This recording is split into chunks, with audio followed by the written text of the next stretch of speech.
Dallas Wings. Yeah.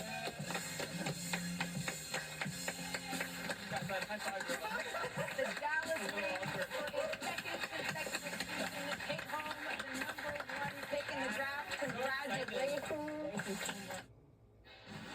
So with the Wings securing the first pick, Welcome back to the WNBA Draft Lottery.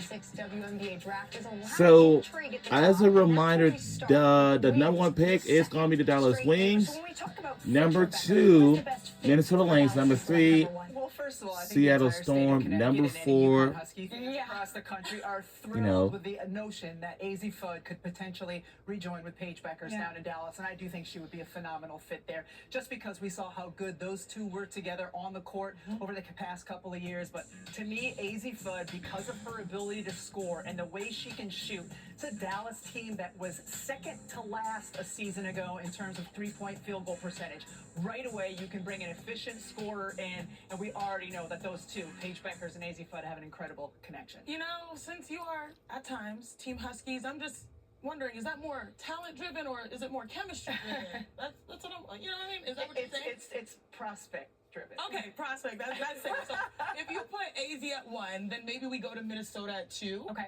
And I have an eye, again, on Ala Fam, because nowadays it's so great when you're big, can push the rock. We can got distribute, 5 can minutes also shoot, left. Can score, can face up. That's excellent in pick and roll scenarios. I mean, that is the level. You see that right there? The footwork of physicality that you need. Right. Now, this is a team, and I think a big point that people should know is that we don't know who's going to be on all these rosters. Yeah. These teams can all have different identities, but if things remain the same, I do believe that Minnesota really needed a little bit more oomph from the post position. A lot of pressure was on the Feast. I know Lance Smith was the defensive player of the year, but I do think adding depth there helps. And when you look at a team like Minnesota, you would assume their priority is going to be re-signing Nafisa Collier. And who is a great complement to Nafisa Collier? A lot of different players, but Fam could be one because they play on different areas of the floor. And that's one place that Minnesota didn't have a long defensive player like that. But you know what's interesting, too? It's like you're kind of missing like that big, that one that can go out there. And we're talking Which about one the past should few years, Lynx Lauren Betts. draft So, the like, number that 2 option pick there with them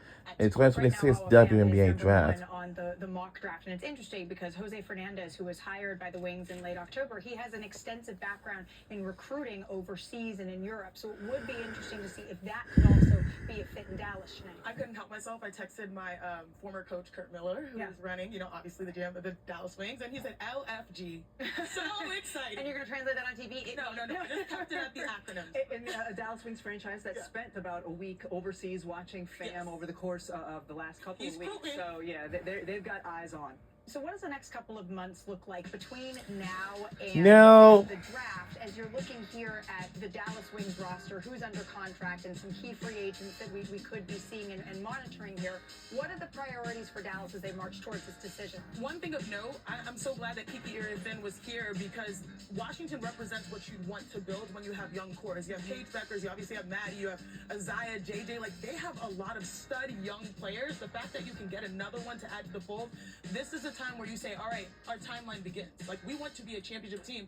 It's not going to take 1 or 2 years, you know, but maybe 3 or 4 we can be that next dynasty. So because we have to have a bigger conversation at some point about free agency, let's see the graphic for what the Minnesota roster looks like, because this is going to be similar for teams like the Las Vegas Aces, potentially the New York Liberty as well. Because when you look at the Minnesota Lynx roster, free agent, Only we do one not player under know. contract. We do not know. Their entire starting 5 is not under contract. We do not know what teams are going to look like. So right now, projecting who's going to fit on a team is going to be very different from when we project after free agency. Here it comes.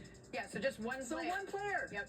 One player. And what I will say is the teams that typically will want to stick together are the teams that are close to the mountaintop. Because you could just say, hey, all of us, like, we were this close, we have goals. Can we keep the band together and see if we can get over that We hump? don't know what the We don't money know. situation is We going to don't look like know. with the You're right. CBA. So free agency is going to determine a lot of what the draft looks like as well. Just speak to, earlier we asked Bethany about what this next week looks like for the CBA and the negotiations that are ongoing, and obviously there's only so much that can be said at this point as those conversations are still happening. But this is a very unprecedented time, right? The next couple of months, a lot is going to be taking shape in this league that will eventually then shape the draft order that we just decided here today, Rebecca. Well, number one, let's let them take Thanksgiving off. So November 30th is probably unrealistic. Let's keep in mind the last couple of times that we had CBA negotiations, they were not signed until January or February. So people, because there's a lot more people paying attention to this one, who are freaking out that it hasn't been signed or hadn't been signed by the October 31 deadline, do not worry. January, February is probably a realistic time frame for this one, and we should be thankful if it happens before that. Yeah, in my experience on the executive committee of the WNBPA and watching my sister Nneka lead as president of the Players Association, like the deal sort of got done, like you said, the last week of December, just fine tuning, and then it was publicly in January. So we still have a little bit of time, and I love your idea. Hey, give them Thanksgiving. Give them Thanksgiving. Everyone needs to have a little time off to have a little bit of turkey before they get back to the drawing board. It's certainly an exciting time in women's basketball right now, and we're looking for a few things this week. So UConn will take on South Florida for women's basketball on Tuesday, December 2nd at 5 p.m. on ESPN2. That's on my birthday, by the way. I hope UConn wins on my birthday, by the way. 4-0 against the Bulls. Coverage begins at 5 Eastern, 2 Pacific. On a day that ends with the Dallas Wings selecting #1 overall for the second consecutive year. So, and that'll do it. And we'll see you guys next time.